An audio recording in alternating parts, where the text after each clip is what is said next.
In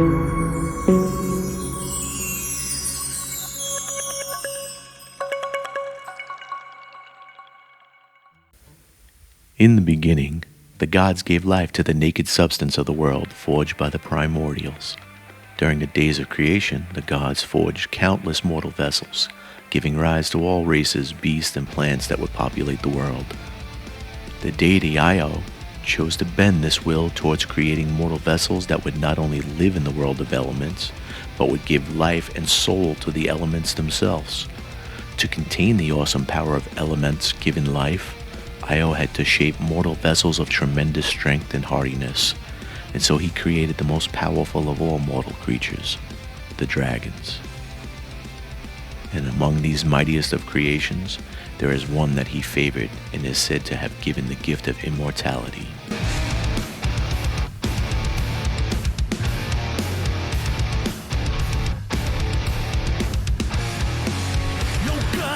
Today we will delve into the realm and ecology of the Mithral Dragons. We will take a pass at the prolific pantheon and these prestigious predators and their prophecy predilections, as well as their physical prowess and powerful psychology. These, the nimblest of dragonkind, have an inner light that other dragons only boast about and pretend to have after a bottle of Jameson and a keg of mead. Yes, like other dragons, their blood holds cacophonies of elemental magic, yet these rare, lucky behemoths also command the radiance of the Astral Sea. What the fuck is the Astral Sea? Well, it's not on Toral or any other planet. Time, or rather the absence of it, in the astral plane, everything is eternal.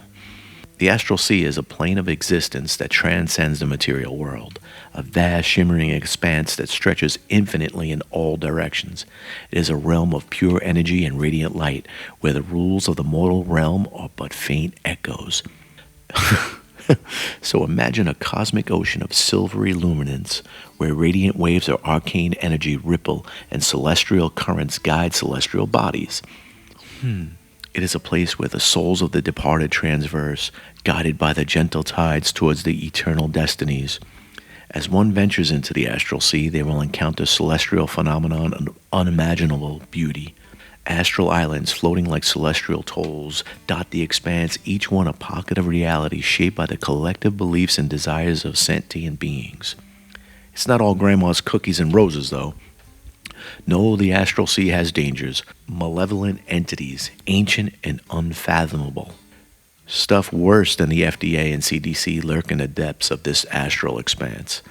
Astral pirates, ethereal predators, and otherworldly aberrations prowl the cosmic depths, seeking to exploit the treasures and secrets that dwell within this plane.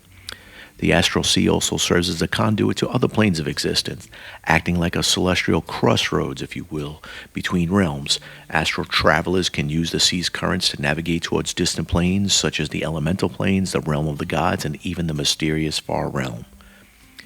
It is within the Astral Sea that one can witness the magnificent domain of the gods, celestial realms, resplendently revered with divine delights, float like celestial palaces in this transcendent realm.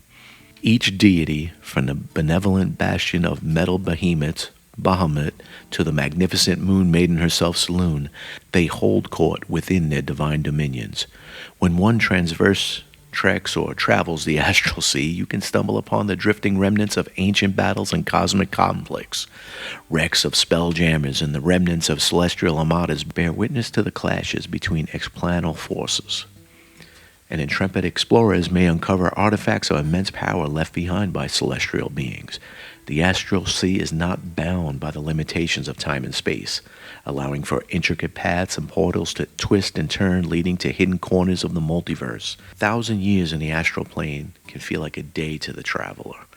Creatures do not go hungry or age while in the astral plane. For that reason, its immortal inhabitants needed to run to the material plane in order to have children or to reach adulthood.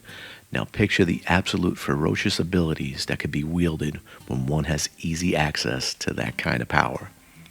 A Mithral Dragon's scales flex with the muscles beneath them, and they glow faintly. As a Mithral ages, the icy white scales of youth darken to silver and white streaks. At the height of a Mithral's power, intricate white striations sharply contrast its dark base color. Patterns along the dragon's claws flare with energy during combat. A ring of spike crowns a mithral's head. Smaller spikes extend down its neck. The spikes stand on end when the dragon is excited, particularly when it's enraged. The dragon's wings consist of a radiant energy instead of flesh. The inner light Mithral Dragon blood, like that of other dragons, contains stores of elemental magic. However, these creatures also command the radiance of the Astral Sea.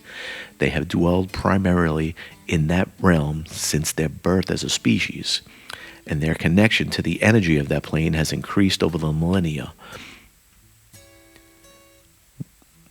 When young, a mithral's scales are highly reflective. In later years, light glows from between their scales at all times. Astral light has become so ingrained in mithral dragons that it has altered their breath weapon.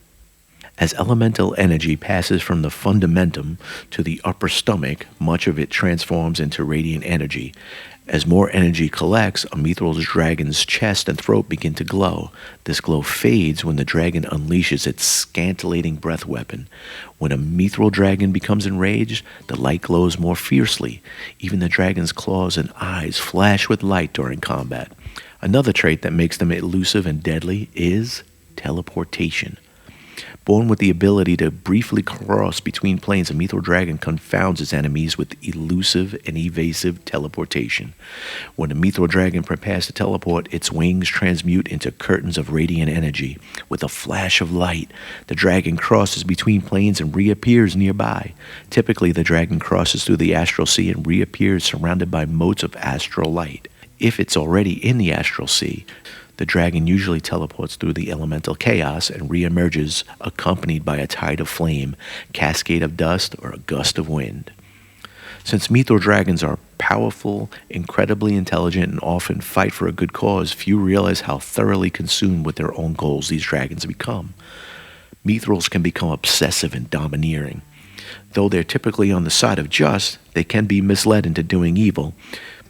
With their pathetic insights, they might also seem to be pursuing an evil agenda for a goal they believe is for the greater good, or their own good, which in many mithrals is one and the same.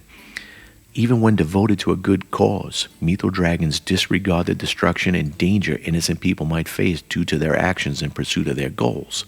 The type of goals a Mithral dragon seeks to achieve varies widely. The only constant is scope. Mithral dragons think big. They choose to take on tasks that will influence entire continents or planes. A Mithral dragon's goal might lead to the destruction of a barony, the disappearance of an entire landmass, the death of a powerful deity or demon lord, or the start of a great war. Superiority, Mithral dragons know they are more powerful than other dragons and act accordingly. They carry dragonkind's reputation for arrogance to extremes, and they admit inferiority to no one, save perhaps deities or the most powerful primordials. Some mithrals consider themselves infallible, and even those who will admit to a mistake must be presented with overwhelming evidence to do so. Consequently, it's nearly impossible to dissuade a Mithral dragon from following a course of action on which it has decided. Mithral dragons often come to believe that because of their gift of prophecy, they know more than anyone else, and they are thus often shocked beyond belief when events do not transpire as they expected. Now, as far as reproduction and parenting, since Mithral dragons don't die naturally and have few enemies capable of killing them, reproduction isn't a priority. Most Mithrals are too consumed with their goals to find mates or rear children, and only do so if they're certain the time spent will further their agendas. Mithrals rarely spend time with other dragons, even their own kind, so finding a mate is often difficult. A Mithral dragon that wants offspring needs to either convince a potential mate that the offspring will contribute to both dragons' goals or arrange some type of exchange, usually by helping the mate further its own plans in some fashion. Sometimes, two Mithrals come together to raise hatchlings out of some deeper connection, but such relationships are even more rare among these dragons than among the other species of dragonkind. A parent that trains its offsprings to further its goals uses harsh demands and instills in its hatchlings a sense of purpose. The dragon does everything it can to ensure that its child shares its goals, but inevitably, the parent grows distracted and neglects its children, leaving the hatchlings to their own devices. When a mithral worming leaves its nest, many times a parent won't notice for weeks or months. In many ways, this preserves a balance among the Mithral Dragons, as few of those dragons related by blood end up pursuing identical agendas. Solitary beings, Mithral Dragons usually speak only with creatures who are their peers in power, and only when they must. Mithrals need to amass influence and knowledge to accomplish their goals, so they seek out only those allies who can offer them something. The common person is useless to a Mithral Dragon and is of no consequence to the dragon. Religion, as residents of the Astral Sea, all Mithral Dragons acknowledge the power of deities, and most revere deities, or at least take their influence into account. Mithral Dragons don't really worship gods in the same way most people do. They're simply too proud to submit to anyone else's will. They treat the gods with respect, at least those deities who share the same philosophies as the Mithrals, and sometimes seek their guidance. Even this level of submission is galling to most Mithrals, and they're more likely to treat such an interaction as one peer seeking advice from another, not as a lesser being seeking guidance from a higher power. It is not uncommon for a Mithral Dragon to realize that its goals align with the deities. A Mithral Dragon that becomes deeply involved with the religion is a powerful symbol of that deity's influence, and few deities turn away from such an ally. If the dragon is confident in the god's trustworthiness, it will present itself as a representative of the deity, using the combined reputation of the god's name and its own to fulfill the desires and goals the two share. When in service to a deity or not, all Mithral Dragons pay attention to those deities whose goals fit their own, and those who directly oppose them. The knowledge gathered by followers of Ion can be useful to Mithral Dragons, so many of them maintain a connection to that god. One of the most famous Mithral Dragons in the history of the natural world, madrion. Madrion hatched while the empire of Nareth crumbled. He grew up regretting that he hadn't lived to see an empire of the world in its full glory, and full of disdain for the evils that plagued the land afterward. Impetuous as a youth, madrion hunted down necromantic rituals in libraries throughout the Astral Sea. As the dragon and his followers enacted these rituals, the graves of Nethrari soldiers opened up and their occupants walked the land. The dragon declared the foundation of a new empire, Coridan. To prove his benevolence, he set the undead soldiers to work slaying bandits, dangerous beasts, and other fiends that had overrun the world. But he did not prepare for his enemies' reactions. The dragon's evil adversaries had no idea who was attacking them and struck back indiscriminately against innocent people, either out of anger or while attempting to evade the undead armies by any means necessary. After years of chaos, madrion appeared and admitted his failure. That's rare. He returned the dead to their graves and personally dealt with the few prominent evildoers he was aware of. The rest went into hiding, and madrion fled to the Astral Sea in shame. As one of the few Mithral Dragons to reveal itself, most people who are aware of Mithral Dragons know about them because of this rogue necromancer. Mithral Dragons are immortal, and no news of madrion's death has reached the world. So as far as anyone knows, the dragon is still out there plotting a way to accomplish his goals more successfully. Woo!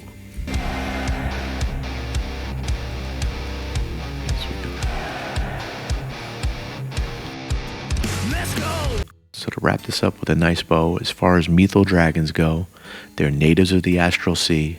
No metallic dragon rivals the Mithral for power. And driven by visions of Io's will, Mithrals interact with other creatures when doing so is necessary to advance their own purposes. The few Mithral Dragons that appear in the mortal world do so to aid religious organizations or great causes, though such dragons can disappear as suddenly as they appear. Other Mithrals transverse the astral realms, inhabited or otherwise. Now, what's their favorite treasure? Mithrals do not discriminate about types of treasure they collect. They take anything that furthers their goals, unless their goals require wealth. Mithrals don't hoard treasure. Now, as far as the Mithral Dragon's lairs, To keep their privacy and peace, Mithral Dragons build or inhabit lairs in distant areas, primarily in the Astral Sea. They prefer places tied to prophecy or divine magic, and many of the most powerful Mithrals dwell in former realms of dead gods. Now, in the Astral Sea, they prefer what they call earthbergs. One common element in every Mithral Dragon's lair is some sort of library. These creatures always find use for tomes and scrolls, especially those with prophetic implications. Now, Mithral Dragons are always looking for competent allies. Mithral Dragons frequently serve as patrons for powerful adventurers. The dragons might seek them out because they share similar views, or simply because the adventurers will do what the dragon wants as long as they're paid well. Mithral Dragons prefer to give direct orders, so characters who serve them might not have as much autonomy as they'd like. The only problem with the Mithral Dragon's orders is that they are sometimes based on vague visions. This means the characters might be expected to get results, but without a clear direction of how to achieve them or a good picture of the external factors that affect their quest. Now, as far as Mithral Dragon's underlings, they attract numerous followers, either because they share similar goals, the dragon offers payment, or simply due to the lure of associating with a creature of such immense power. Because of a Mithral Dragon's wisdom and presence, it typically expects obedience from its followers. Debate and dissent waste valuable time, and that could be spent furthering the dragon's goal. A Mithral Dragon intimidates its followers at a minimum, and some Mithrals treat their underlings essentially like slaves. The distinction depends on the dragon's options. If it can find like-minded followers who can work gladly, it recruits them. If not, the Mithril is not below using whatever methods of motivation will achieve results. If you stuck around this long, I thank you. Once again, to wrap it up, with wide-reaching goals and the power to achieve them, Mithral Dragons have been involved in major swings of power throughout history, but few know of their involvement, and even fewer know how specifically the dragons shaped these events. Except for scholars with knowledge of religion or the planes, few people in the world even know the Mithral Dragon exists. And if you're still here, please smash that like and subscribe. And thank you. Thank you very much. Stay frosty and aware, beautiful people. Thank you. Thank you very much.